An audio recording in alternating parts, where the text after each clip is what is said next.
Para muitos, a tecnologia é motivo de orgulho nacional. Mas a urna eletrônica também tem sido alvo de desconfiança. Será que ela é tão segura assim? Para falar sobre esse assunto, Cidadania convidou o engenheiro Amilcar Brunazzo Filho, coordenador do Fórum do Voto Eletrônico, e Pedro Rezende, professor de computação da UNB. Sejam bem-vindos. Muito obrigado. Eu gostaria que vocês falassem sobre o Fórum do Voto Eletrônico. Professor, o Amilcar, o engenheiro que coordenou. Eu criei esse fórum, foi criado em 1998. Logo, a primeira eleição com urna eletrônica foi em 96 e em 98 nós criamos esse fórum de debate na internet, né? Pessoas se inscrevem para debater sobre a segurança do voto eletrônico. E desde lá, então, a gente vem discutindo isso aí. Com o tempo, a gente foi se especializando, conhecendo, tomando informações, passamos a frequentar o Tribunal Superior Eleitoral, que é administrador eleitoral no Brasil, e fomos colhendo informações a respeito desse sistema, né? Professor, um dado recente dá conta de que 38% dos universitários recém-saídos das escolas de nível superior no país são quase que analfabetos funcionais. Nesse sentido, a urna eletrônica não pode deixar de ser considerada como um avanço no sentido da cidadania. Ela proporciona que se vote sem precisar escrever o nome do candidato, enfim, minimamente, desde que o voto do analfabeto tem que ser considerado, porque ele paga impostos, ele é um cidadão como qualquer outro. Mas que objeção o senhor faz à urna eletrônica? A urna é só um componente do processo eleitoral. A urna é uma máquina. Ela faz o que é programada a fazer. Para mim não faz o menor sentido se falar em segurança da urna. Segurança do processo eleitoral, sim. O problema com o foco que é dado à urna como solução mágica para os problemas inerentes à democracia, né? A tentação à trapaça na contagem, na montagem dos mapas de totalização, não vão desaparecer com a tecnologia. Ou seja, o senhor está lançando uma dúvida não exatamente quanto ao equipamento, não, mas quanto à lisura do uso de quem programa e de quem o apura. Opera. O perigoso em se fetichizar a tecnologia é que o eleitor pode ser induzido a entender o processo eleitoral como se fosse um videogame. E com isso, ele involuntariamente ou inconscientemente abdica do seu papel fundamental no processo, que é fiscalizar não só a campanha e o cumprimento das promessas durante o exercício do mandato, mas também a correta coleta, contagem, apuração e totalização dos votos. Sobre esse aspecto, eu gostaria de falar sobre o que acontece em outros países que usam o voto eletrônico. Você falou do voto do analfabeto. Aqui o eleitor brasileiro precisa digitar o número do candidato. No resto do mundo, onde se usa urnas eletrônicas, não precisa mais, nem o número precisa digitar. Aparece uma tela grande com todas as fotos, nome do partido, tudo. Ele vai escolhendo por cores, por foto, tudo. Então existem muitas maneiras de facilitar o voto que estão bem mais avançadas que a urna brasileira. Não tem nada a ver, nesse caso, com o aspecto de segurança. A gente está falando sobre usabilidade, né, facilidade de uso. A nossa urna já está bem atrasada. Ela parece um telefone de teclado comparado com um smartphone. No resto do mundo, o pessoal usa a tela para votar, né? Bom, quando surgiram dentro do fórum as primeiras desconfianças e por quê? A desconfiança surgiu imediatamente. Quando nós percebemos, a primeira desconfiança foi que o número do eleitor, a identidade do eleitor, é digitada na urna pelo mesário no momento que ele vota. Ele vota, para votar, o número do carteira dele é digitado naquele terminal do mesário que foi conectado na urna. Isso permitiria que um software eventualmente modificado, adulterado, identificasse quem votou em quem. Ao tentar descobrir como se dava essa garantia, se era identificado ou não, nós descobrimos que não havia as outras garantias também, não havia garantia de justa apuração. O sistema eletrônico de votação tem que ter duas garantias, que não viola o voto, que registre e conta corretamente o voto. Ou seja, o sistema não fornece isso. Que também houvesse uma comprovação no voto impresso. Algum registro do voto, normalmente é o voto impresso. Pode ser também escaneado? Pode ser também o voto escrito que é escaneado. Também alguma coisa que o eleitor possa ver. Porque o eleitor brasileiro, hoje, dos eleitores que votam com urna eletrônica, no mundo inteiro, é o único que não pode ver para quem foi gravado o seu voto. Né? Eu vou contrapor ao raciocínio de vocês algo que está acontecendo agora recentemente. O Tribunal Regional Eleitoral do Rio de Janeiro proibiu terminantemente a entrada de celulares ou quaisquer outros aparelhos eletrônicos que possam fotografar o voto dentro da cabine. Por quê? Porque milícias e traficantes que dominam determinadas áreas estão pressionando o cidadão. A existência de um voto impresso ali também não seria uma forma, abriria um espaço para isso? Não. Esse é um engano que o administrador eleitoral, a Justiça Eleitoral, vende essa ideia. Isso foi uma mentira plantada dentro da Casa Legislativa irmã desta. Durante uma audiência pública de votação do projeto de lei 2003 que retirou o voto impresso. Naquela altura, o ministro Nelson Jobim, que se não me engano ainda era ministro o deputado Supremo. Moroni Torgan que fez essa afirmação. Enquanto ria, a Câmara mostrou ele rindo fazendo essa afirmação. Qual afirmação exatamente? De que o voto impresso permitiria o eleitor comprovar a terceiros em quem ele votou. Olha, eu gostaria de falar o seguinte. Primeiro, essa decisão do Tribunal do Rio não é do Rio, é nacional. A regulamentação do voto eletrônico impede que o eleitor use qualquer aparelho que possa gravar o voto. Né? Não é só o Tribunal do Rio, é nacional essa recomendação. E é realmente um problema que ocorre. A questão do voto impresso, o que se propõe é que o voto impresso seja visível para o eleitor através de um visor, que ele confirma, como é usado no México, por exemplo, é assim. O eleitor vê o voto impresso, confirma, ele cai numa sacola, o eleitor não pega na mão.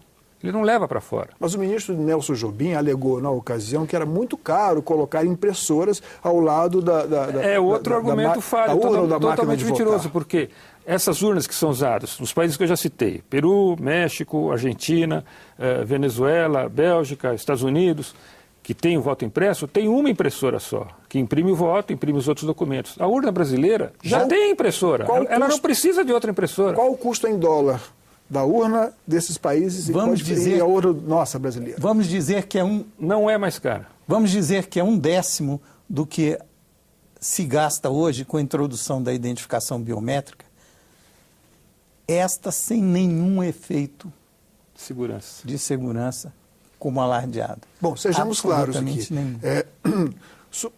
Com certeza os senhores estão opondo, os senhores fazem oposição ao sistema que em uso. De forma cachapante, é tido como sucesso no nosso país. Ele é rejeitado no mundo inteiro. Somente no nosso país ele é tido como de sucesso. Dentro da propaganda oficial apenas. Com licença, só uma pequena observação. Sim. Os senhores já foram pressionados ou já foram objeto de algum tipo de interferência porque fazem esse tipo de estudo? Sim, eu estou sendo investigado pela polícia. Ou tem plena liberdade? Não, eu estou sendo investigado pela Polícia Federal porque...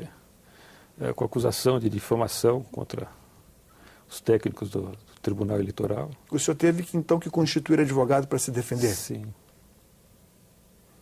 Estou sendo processado. Quer dizer, processado não, ainda está em fase de inquérito. Bom, então eu vou fazer uma outra pergunta aqui. Toda vez que acontece um acidente, de automóvel nem tanto, que é muito comum, mas se tem um acidente de avião, por exemplo, surge aquela dúvida. Foi a falha do equipamento ou foi falha humana?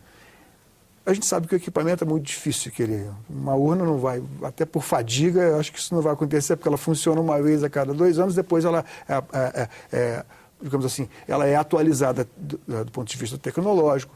Mas quantas pessoas são responsáveis pela codificação,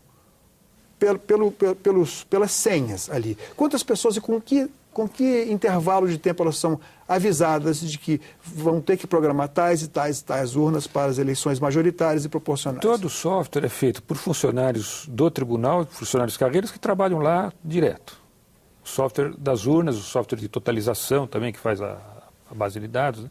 É todo funcionário de carreira que está lá sempre, sabe qualquer hora quando vai ser eleição. Tem alguns funcionários também dos forcenores do TSE que também detêm informação sobre o software. Esses de fora do TSE são poucos. Do TSE deve ter de 50 a 100 pessoas lá dentro que têm acesso ao sistema. Em relação às senhas, existe também a senha para acessar o banco de dados de totalização, que é necessário para introduzir exceções, como boletins de urna que não bateram a consistência, que precisam ser completados, porque a sessão eleitoral foi a votação manual ou votação mista. Então, na etapa da totalização, existe alguma senha que é necessária para cuidar das exceções das sessões eleitorais que vão chegando para a totalização. Neste caso, não são os programadores que usam essa senha durante a totalização. São outros? São os administradores do processo que estão lá encarregados de executar a totalização. Mas são ambos empregados do mesmo... Da Justiça Eleitoral. Da Justiça Eleitoral. Um grupo tem contato com o outro? O que acontece no Brasil é que a mesma entidade responsável por executar a eleição também é a entidade responsável por julgar esse processo. Então, quem é que vai julgar contra si mesmo? O senhor está sendo processado. Quem assina... Na verdade, vou ser correto, não processado. Estou sendo, por enquanto, investigado. Investigado. Inquérito, fazer inquérito.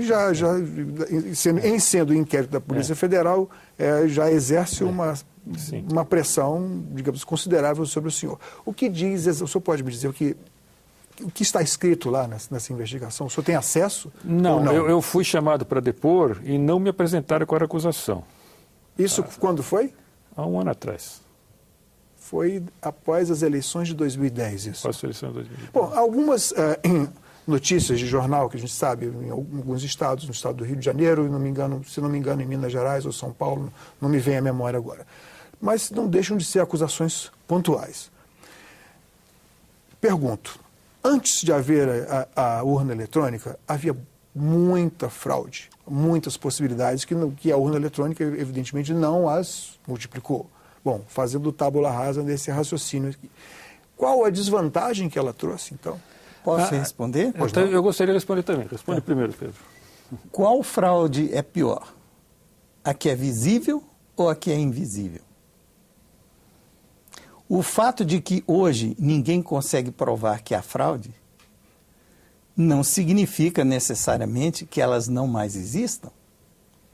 O que aconteceu com aqueles que antes fraudavam? Foram para casa vestir pijama e assistir o resultado da votação na televisão? O resultado que saía dias e dias ou semanas depois? Bom, o mágico não precisa ser rápido com a sua caixinha para produzir o efeito da ilusão.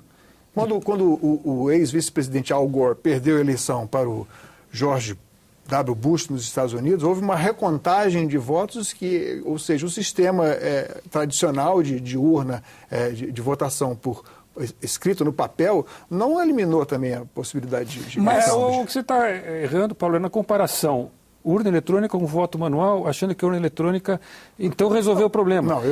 Nós comparamos uma outra coisa. Nós comparamos a urna eletrônica que não permite a auditoria do resultado com a urna eletrônica que permite, como é usado no resto do mundo. O resto do mundo usa a urna eletrônica. Nós não somos contra a urna eletrônica. Nos Estados Unidos parece que eles ainda não usam. Usam. 39 dos 50 estados usam urna eletrônica de segunda e terceira geração. Por que esses 11 não usam? Os 11 estados restantes dos Estados Unidos... Porque ainda não aderiram à norma técnica que foi escrita nos Estados Unidos em 2007. Você está falando do problema de 2000. Depois desse problema de 2000, foi criada uma lei em 2003 que estimulava o uso de urnas de primeira geração. Foram usadas em 2004. Deu tanto problema urnas de primeira geração lá que já saiu uma norma técnica que proíbe o uso de primeira geração, tem que usar de segunda geração. 39 estados já estão nessa situação. Uma outra pergunta. E não é só esses 39 estados, o resto do mundo também. Essa discussão que nós estamos tendo aqui... Nós estamos discutindo entre urnas que dá para auditar e urnas que não dá para auditar. Aconteceu nos Estados Unidos há mais ou menos 8 anos atrás. Foi em 2004 essa discussão, se tinha que mudar para ir urna com o voto impresso. E hoje eles estão, a maioria dos estados, proibindo urnas que não permitem recontagem. Apenas o Brasil ainda usa urnas que não permitem recontagem. Isso é bom ou ruim para a democracia? A urna brasileira, o modelo de urna brasileiro, foi declarado inconstitucional na Alemanha. Foi usado em 2005 lá e foi declarado inconstitucional. Não pode usar mais. Tem que ser sistemas de segunda geração com voto impresso. Nós não somos contra a urna eletrônica, somos a favor da urna eletrônica, com auditoria. Bom, uma outra pergunta que eu tenho, que a minha curiosidade é enorme, porque nunca tive oportunidade de conversar com especialistas da categoria de vocês. Eu sou um curioso, como um jornalista, e o espectador com toda certeza também é. O que vocês acham, a opinião de vocês sobre a pequena discrepância que existe entre as pesquisas pré-eleitorais dos institutos de opinião e o resultado que sai nas urnas? Como vocês explicam que raramente os institutos erram? Olha, Ou também há um conluio entre os dois? Eu posso levantar uma hipótese com uma pergunta retórica. O telespectador possivelmente já ouviu falar do Instituto Gallup.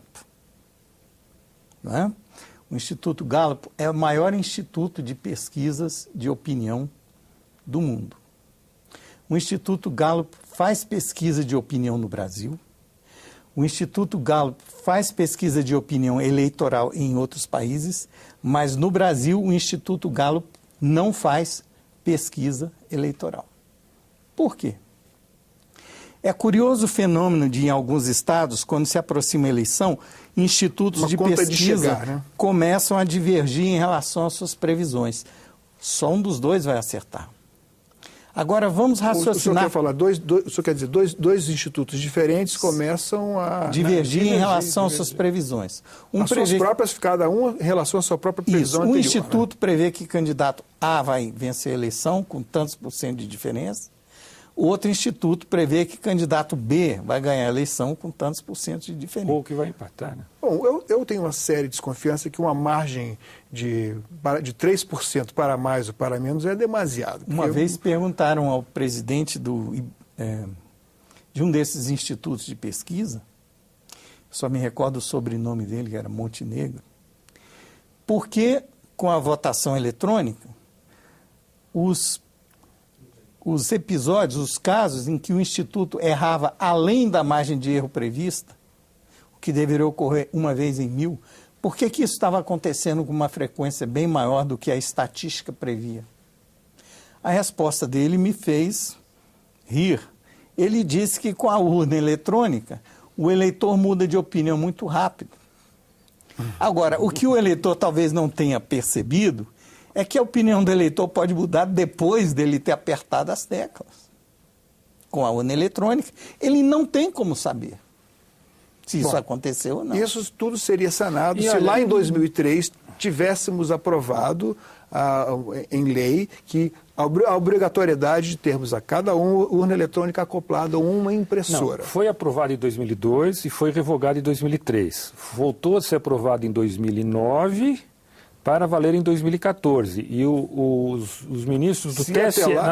Os ministros do TSE e do STF, que são os mesmos ministros, né, suspenderam a lei. A lei foi aprovada nesta casa, principalmente por força dos deputados, passou pelo Senado, veio para cá, que eles aprovaram a lei 12.034, artigo 5º, que diz que em 2014 todas as urnas eletrônicas deveriam ter o voto impresso, conferível pelo eleitor. Não é para o eleitor levar para fora, é para ficar dentro da sessão eleitoral. Sem contato manual. Essa lei foi suspensa pelo STF, agora, há um ano atrás. Eles suspenderam. Os ministros do STF são os mesmos ministros administradores eleitorais. Eles são os administradores eleitorais, eles suspenderam uma lei aprovada nessa casa. Lamentavelmente, tudo isso que nós estamos conversando também se aproxima muito de uma narrativa de teoria conspiratória. Não, eu estou falando fatos. Sim. Eu estou falando que a lei foi aprovada e o administrador eleitoral revogou uma lei aprovada pelo Legislativo. Quem é o administrador eleitoral? Quem faz as eleições? Quem que é? Eu pergunto, quem que é o administrador eleitoral? É o tribunal? É o tribunal também. O tribunal é outra função dele. Há então uma guerra de poder na qual, segundo a sua... Há um acúmulo de poderes e quem controla o processo eleitoral... Paulo, permita-me comentar que nós estamos diante de um velho vício da democracia brasileira. A concentração de poderes no processo eleitoral, ela nasceu com a República Velha. Naquela ocasião, o poder que controlava as três facetas do processo eleitoral, normativo, executivo e judicativo, era o poder legislativo. Os mapas eleitorais vinham dos estados para... Que eram vitalícios, né? Os senadores eram vitalícios. Para o Congresso Nacional no Rio de Janeiro, e o Congresso tinha 8 meses para entrar num acordo sobre quais mapas eram considerados legítimos, quais eram considerados fraudados, quais iam ser descartados, quais iam ser refeitos. O senhor se refere Ao voto a antes da década de 30 do Antes século da passado. década de 30. Muito bem. Para corrigir esse desvio, a Revolução de 30 fez um movimento pendular. Tirou esses 3 poderes do legislativo e colocou na mão do judiciário. Continua acumulado. Continua acumulado agora em outro poder, no judiciário. Que os senhores E sugeriam... é só no Brasil que é assim. É só no Brasil que é assim. O que os senhores poderiam sugerir com base no que é feito nos outros países, Que a não só para a urna, mas principalmente a essa divisão de Que a poder? Secretaria de Informática do Tribunal deixe de ser uma coisa uma caixa embriônica. Para quem está de fora, sim, porque é o único controle que é exercido sobre a atividade dessa secretaria é do próprio tribunal, que, pela lógica, não iria julgar contra si mesmo. Mas o senhor também é onde no concordar... Fórum do Voto Seguro, o voto eletrônico que você perguntou no começo, que nós fundamos, tem lá o quadro de nossas recomendações. São 2, 3 recomendações bem diretas. Primeiro, tem que dividir os poderes no processo eleitoral no Brasil, como é no resto do mundo. Um órgão para fazer eleição, administrar a eleição, um para julgar, outro para regulamentar. Por exemplo, no Peru, na Venezuela, existe um órgão eleitoral que é independente dos outros 3 poderes. Isso está sendo implantado agora no Equador. É assim no Chile. Na Argentina, o executivo eleitoral não está ligado ao judiciário eleitoral, são independentes. Tem que fazer alguma coisa assim. Todos são humanos. Todos são... Sim, mas um fiscaliza o outro. São Um fiscaliza o outro. Você veja, aqui a gente entra com... Quando você descobre que há algum mau funcionamento no equipamento eleitoral, na urna eletrônica, como foi descoberto em 2006 em Alagoas, os arquivos de auditoria mostravam que o funcionamento estava errado da urna. Isso foi comprovado? Comprovado. Os documentos foram obtidos. Já ocorreu, por exemplo...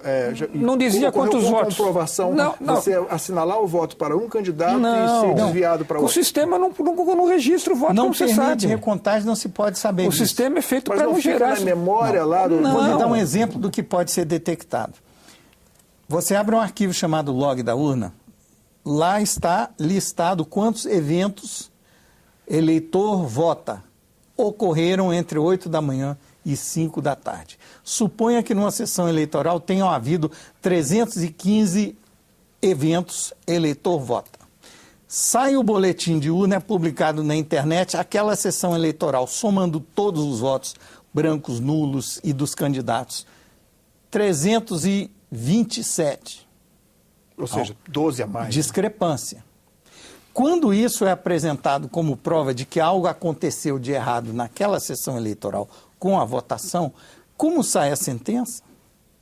Não há prova de que o que se provou, o que se mostrou, tenha alterado o resultado da eleição. Então, quem está julgando essa? Agora, veja bem, quem fez a máquina que acusou quantidade de votos X num arquivo e quantidade de votos Y em outro arquivo? O administrador eleitoral. Aí você entra com um processo dizendo, olha, a sua máquina não funcionou durante a eleição. Quem vai julgar? Ele é o juiz eleitoral também. Aí ele diz, olha, a minha máquina funciona bem, a sua prova, aquele arquivo que você disse que está errado, não está, aquele não vale, só vale o outro que está certo. Isso acontece, existem ações assim no Brasil, isso está acontecendo. Quem fez essa denúncia, pegou os arquivos, mostrou que tinha diferença, entrou com processo, foi condenado por litigância de má-fé. Isso e a auditoria não foi feita. Concretamente em que data, onde? 2006 em Alagoas. E há algum outro evento da mesma natureza? Foi detectado que 20 mil votos, havia diferença de 20 mil votos entre o arquivo de boletim de urna, que são os resultados, e os arquivos de log. Mas isso não demandaria um técnico altamente capacitado para operar essa fraude? Foi solicitado fazer uma auditoria e não foi permitido. Ou seja, houve o martelo da justiça bateu em cima e proibiu que houvesse. Paulo, não permitiu que houvesse. Eleitor, preste atenção. Eu desconfio que algo aconteceu de errado nessa eleição. Vou ao órgão competente pedir impugnação da eleição. Essa eleição precisa ser refeita porque algo errado ocorreu na sua execução. O que o julgador quer? Quer provas. Onde estão as provas? Com o julgador. Provas materiais. Isso. Provas materiais. Estão com o próprio julgador que, por sinal e por acaso, é também o responsável o pelo réu. equipamento que falhou. O réu. Era quem era responsável pelo que a eleição ocorresse corretamente. O réu vai fornecer provas contra si mesmo próprio, para ele próprio se julgar culpado. Bom, isso é um ponto.